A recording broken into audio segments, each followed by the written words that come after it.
আমরা এখন আছি ঝিনাইদহ অ্যাগ্রো ফার্ম। এটা হচ্ছে তেঁতুলতলা বাজার, ঝিনাইদহ। অর্থাৎ এটা হচ্ছে ঝিনাইদহ আর বিষয়খালীর মাঝামাঝি। এটা হচ্ছে সম্পূর্ণ হাঁসের খামার। তো এখানে যতটুকু জানি, যে কথা বললাম ভাইয়ের সাথে, 5,000 মতো হাঁস আছে, আর প্রত্যেকটাই ডিম পাড়তেছে। আর এখানে মরগ হাঁসও আছে, অর্থাৎ যে ডিমগুলো হয় এগুলো সরাসরি সিরাজগঞ্জ চলে যায় হচ্ছে হ্যাচারিতে। হ্যাচারিতে যে বাচ্চা হ্যাচিং হয়ে বাচ্চা হয়, বাচ্চাগুলো আবার বিক্রি হয়।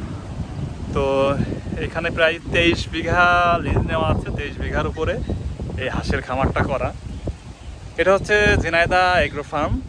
আর এখানে এই খামার দেখাশোনা করার জন্য 7 জন লোক আছে, যারা হচ্ছে প্রতিনিয়ত এই খামারটা দেখাশোনা করতেছে। এই যে হাঁসগুলো এখানে রেস্ট করতেছে।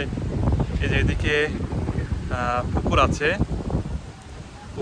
ওই পুকুরগুলোতে হাঁস আছে। তো আসলে বেকার ঘুরে না বেরিয়ে যে কোনো কিছু একটা করলেও আসলে সম্ভব। তো মুন্সি এগ্রো আজ আছে ঝিনাইদহ এগ্রো ফার্মে। ঠিক আছে, আরও আপডেট পেতে সঙ্গে থাকুন মুন্সি এগ্রো।